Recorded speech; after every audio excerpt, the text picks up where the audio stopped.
Buenas tardes, yo soy colaborador del CDC José Ortiz de Domínguez, mi nombre es Luis Eduardo Escoy Pérez y estoy en el área de psicología.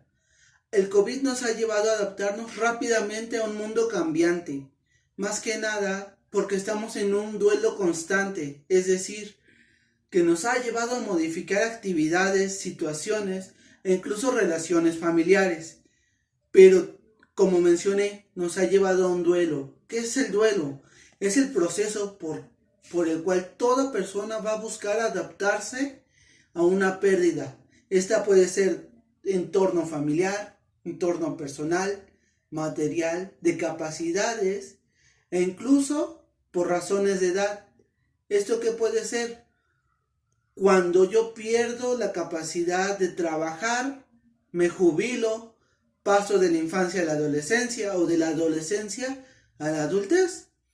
Pero habitualmente se hace más visible cuando estamos en el proceso de duelo porque fallece una persona. El duelo, como ya mencioné, es el proceso por el cual la persona va a buscar adaptarse. Primero, no solo es que ya pasó la situación, sino que la persona le duele lo que sucedió y va a buscar volver a la estabilidad. Así como el duelo tiene esta parte de dolor, también tiene etapas y fases. Y hay tipos de duelo. Dentro de los tipos de duelo podemos encontrar el duelo anticipado. ¿Qué es esto? Cuando el persona sufre una pérdida o está a punto de sufrir una pérdida y vemos que nuestro familiar, nuestro pariente, nuestra mascota va decayendo, ya por la edad, ya sea por una enfermedad que ya es terminal, que ya no tiene una situación para resolverse y va evolucionando. Y con la ayuda de un psiquiatra, psicólogo, tanatólogo, se va preparando a la familia para resolver este duelo antes de que fallezca la persona. El siguiente es el duelo sin resolver. En este duelo, ¿qué pasa? Es que nos quedamos estancados en una fase y en esa fase experimentamos una negación por completo, ira o culpa hacia la persona, hacia nosotros, hacia el sistema de salud. Nos quedamos negociando por lo que puede ser la reversibilidad de la muerte o incluso en una depresión. Es decir, no resolvemos nada, no buscamos el equilibrio, nos quedamos fijos porque me duele. No quiero seguir adelante porque me duele. El siguiente tipo de duelo que tenemos es un duelo patológico donde ya nos dice que hay un posible duelo congelado, que es este duelo donde yo no quiero sentirlo, yo no quiero vivirlo, me sigo negando a la realidad. El siguiente es un duelo inhibido, donde yo controlo mis emociones y no las hago saber. No lloro, no río, no me enojo. ¿Por qué? Porque me duele y no quiero que vean las personas que me duele o no quiero que vean que estoy vulnerable. El siguiente es un duelo retardado, que junto con de la mano con el duelo congelado vienen a flote después de tiempo. ¿Esto qué quiere decir? Puede que la persona haya muerto en 2017 y apenas yo me estoy dando cuenta de que la persona falleció, de que estoy sintiendo tristeza, de que me siento enojado, que siento esta necesidad de ver a la persona o creer que la persona viene a visitarme todavía, a pesar de que ella no está. Otra de las situaciones de duelo que nos encontramos es un duelo que es desvalidado por la sociedad. ¿Qué es esto? Es que tú ya pasó el duelo, ya, ponte bien, échale ganas. Esto, un ejemplo lo podemos ver con los 43 de Ayotzinapa. ¿Qué es esto? Son estos chavos de la normal de Ayotzinapa que fueron asesinados, que el gobierno le da carpetazo a la investigación y los familiares quedan a la deriva con su duelo, siendo a veces juzgado por otros padres, por otros miembros de la sociedad, donde ya pasó, ya.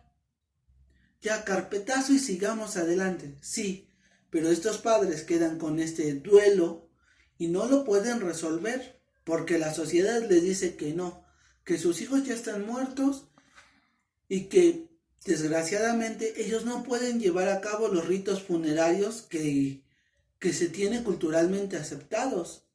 Entonces, esta sociedad le dice, no, ya, frénate, no me importa tu duelo.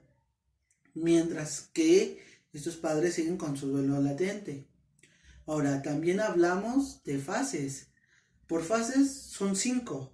La negación, como ya lo mencioné, es negar que sucedió la situación. Perder un lápiz, tan sencillo. Es que no, está aquí y buscamos hasta encontrarlo. En el caso de un pariente que acaba de fallecer o que ha fallecido es de, no, es que yo lo vi hace rato, ¿cómo pudo haberse muerto? O, no, me estás bromeando, ¿verdad? Él no está muerto. O sea, nos quedamos en esa parte de que él no murió, que no pasó nada, que él va a venir, que él va a regresar. Y nos quedamos estancados en la negación y no aceptamos que ya sucedió. No aceptamos que él ya murió, que la persona no va a regresar. La siguiente fase es la de ira. Como mencioné, la ira puede ser contra mi persona, es decir, contra la persona que se queda con su dolor porque no dijo, porque no hizo, porque dejó ir a la persona, porque no dejó ir a la persona, contra el sistema de salud porque ellos no hicieron lo que debían para salvar a la persona, porque no hicieron nada por detener la situación. Y a veces nos quedamos con esa idea de que la culpa es del gobierno, de que la culpa es del sistema de salud. Y actualmente es lo que estamos viendo en el sistema de salud con esta nueva enfermedad del COVID. ¿Qué pasa? Muchos de los familiares dicen, con ira, es que el gobierno nos está matando. Es que a mi familiar le inyectaron el COVID. O sea, enojados con nuestra ira y con la ira que tiene la sociedad, decimos que el sistema de salud que los debía de salvar es el que los está matando. Cuando en realidad a lo mejor estamos enmascarando esta tristeza con esta capa de ira y de enojo. Otra fase del duelo es la negociación. Es decir, cambio la situación de la muerte por palabras bonitas. ¿Qué es esto? Es que ya no estás sufriendo. Sí, ya no estás sufriendo. Pero tú te quedas con tu dolor. Estás negociando con ese dolor diciendo, es que ya no sufre, él ya está con Dios y él ya no va a padecer. Sí, él ya no padece, el que padece eres tú. Cuando llegamos a esta situación de negociar, podemos pasar a la siguiente fase siempre y cuando empecemos a aceptar la realidad de los hechos. Cuando pasamos a la fase cuarta, que es la fase de depresión, es cuando tenemos estos sentimientos de tristeza profunda, falta de apetito, ganas de estar acostado todo el día en la cama, o por el contrario, exceso de energía, apetito voraz o hiperactividad, es decir, queremos hacer muchas cosas para evitar pensar en eso, para evitar sentir la pérdida, evitar sentir la tristeza y el dolor. Pero si lo sobrellevamos bien, podemos pasar a lo que es la quinta fase. En esta fase del duelo es cuando aprendemos a convivir con el dolor y aprendemos a que nuestras emociones son tan válidas como las de cualquier persona y aprendemos de la pérdida que a lo mejor si la persona no se cuidó, yo me voy a cuidar para evitar que me pase lo mismo. Ahora, ¿cuándo necesitamos ayuda de un experto? Cuando nos quedamos atorados en alguna de las fases, sobre todo dentro de las primeras 4, ¿qué vamos a necesitar? La ayuda de un tanatólogo, que es el especialista en la pérdida emocional, de pareja, física o de un familiar que nos puede guiar para seguir nuestro camino, encontrar nuestra meta y asimilar la pérdida. De un psicólogo. El psicólogo, con sus recursos y con los recursos que tiene la persona, le va a ayudar a que siga adelante, que acepte la emoción que tiene y lo va a llevar a que reencuentre su sentido de la vida. El psiquiatra, en este caso el psiquiatra nos ayudará con las cuestiones de una depresión profunda, de una depresión que va y viene, con una ansiedad profunda o con una ansiedad que nos provoca ataques de pánico o incluso con un estrés postraumático. ¿Qué es esto? Cuando me duele tanto, me impactó tanto el hecho de que la muerte de esta persona haya sucedido, de esta mascota haya sucedido, o incluso ahora con el COVID, que sea una muerte que se puede realizar en 15 días, que puede llegar a la persona de forma repentina y nos deje tan marcados el trauma que no duermo, que me altero fácilmente, que escucho las palabras de COVID, reportes, lo que sea, y yo me altero y entro en una crisis. Entonces, ante esta crisis, debemos de hacer esta contención con los especialistas, porque una persona, por decirlo así, de la sociedad civil que está preparada para estos hechos, puede ayudar a contener y hacer que la persona empiece a elaborar esta situación, este duelo, y darle sentido a lo que está sucediendo. A lo mejor con los niños nos suele suceder mucho, que decimos, es que al niño no lo lleves. ¿Por qué?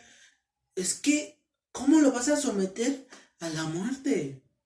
Incluso en nuestra sociedad todavía es un tabú el hablar de muerte porque decimos que la estamos llamando, cuando la muerte no se llama, ni es un ser supernatural o sobrenatural, sino que la muerte es un proceso de la vida, es algo finito. Entonces, por lo cual, dentro de la etapa de los 3 a los 5 años debemos de hacer 10 acciones.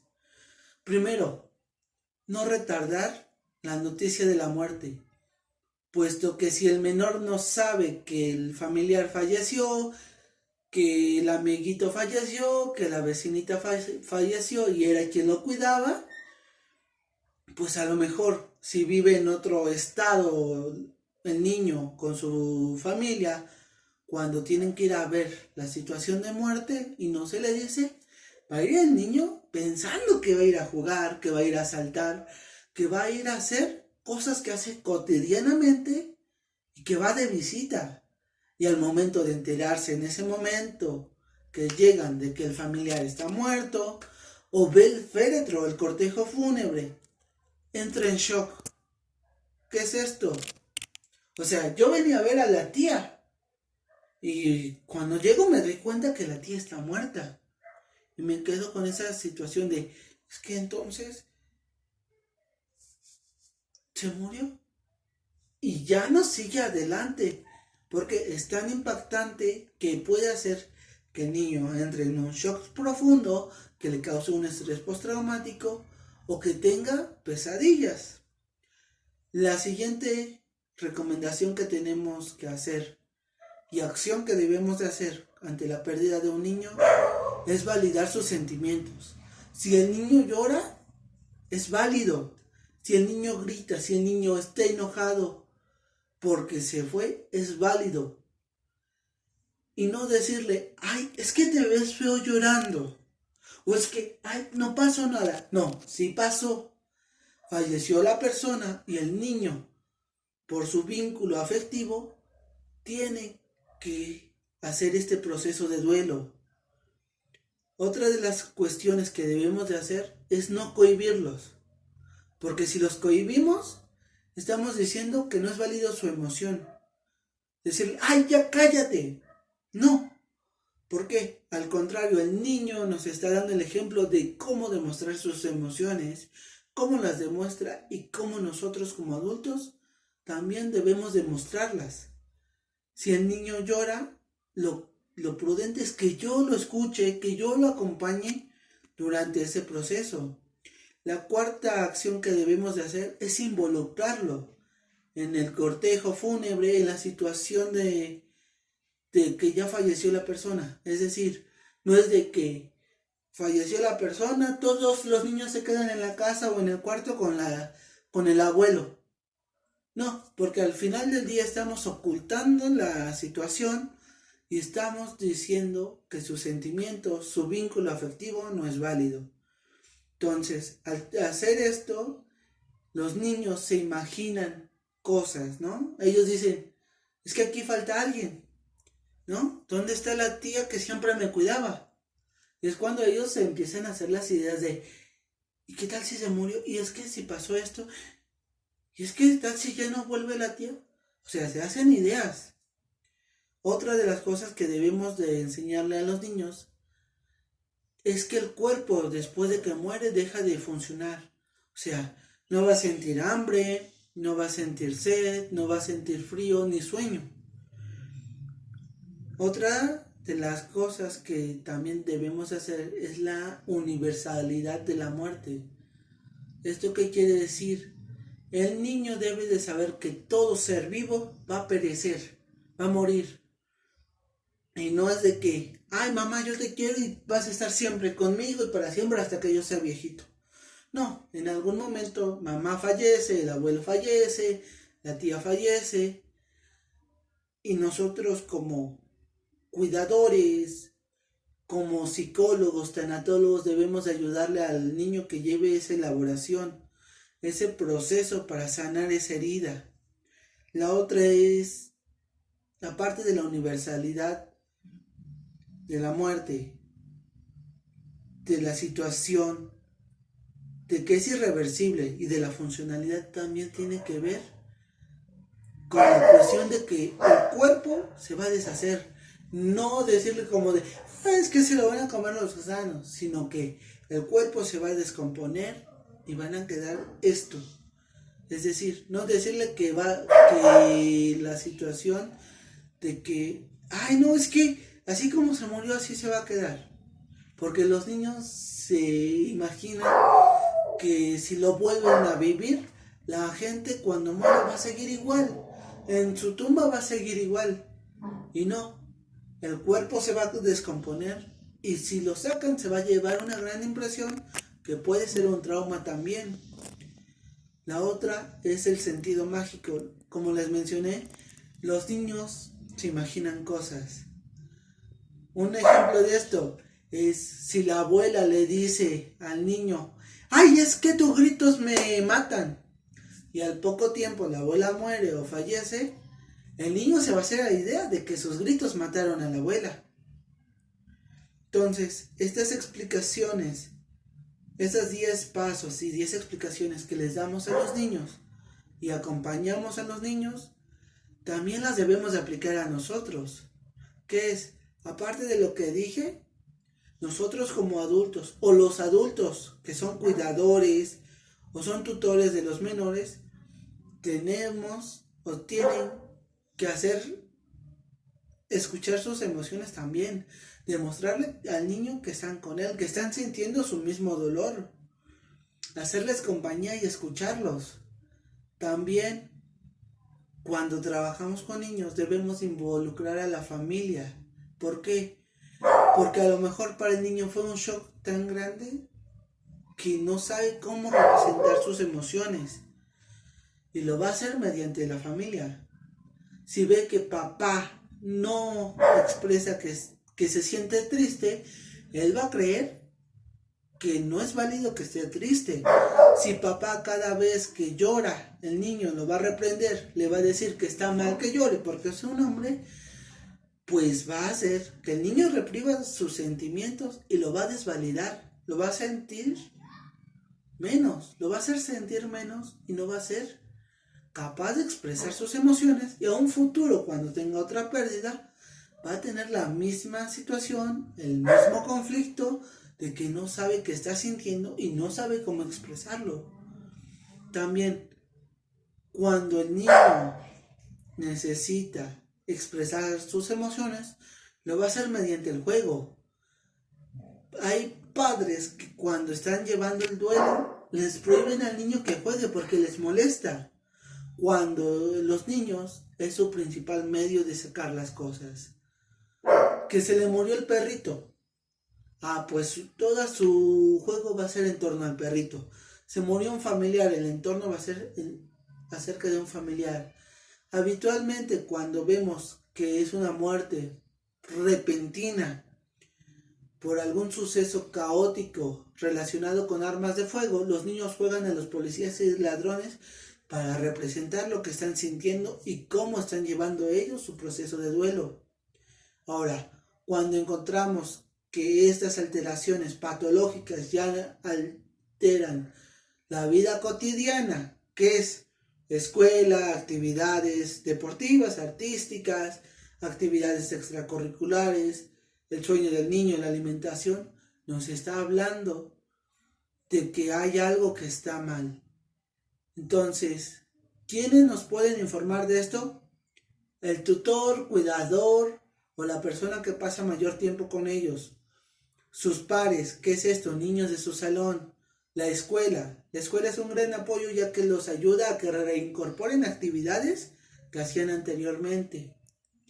Entonces, cuando encontramos de estas tres actividades o de estas tres fuentes de información que hay algo patológico, se recomienda que el niño acuda a un psicólogo especializado en terapia infantil, en tanatología, o incluso si ya vemos que hay algo más que está demostrando ciertos grados de tristeza y ansiedad que no son normales, lo podemos derivar a un psiquiatra. Entonces, habitualmente, y la base de toda terapia infantil de duelo va a ser el juego, va a ser la validación de las emociones, la resiliencia que le podemos aportar mediante actividades lúdicas, también aplicadas a la familia, aplicadas al contexto escolar, a sus actividades extracurriculares. Vamos a ayudar que el niño empiece a identificar sus emociones, sus sentimientos, sus pensamientos y que le ayude a dar cierre a este duelo. Ahora, no solamente vamos a estar hablando de la etapa de 3 a 5 años, también vamos a hablar de la etapa de la segunda infancia, que es de los 6 a los 12 años, de la adolescencia, que es de los 12 hasta aproximadamente los 18 años, la adultez, y cuando sucede también esta pérdida, cuando hay adultos mayores o cuando el adulto mayor pierde a su compañero, su compañera de vida. Gracias.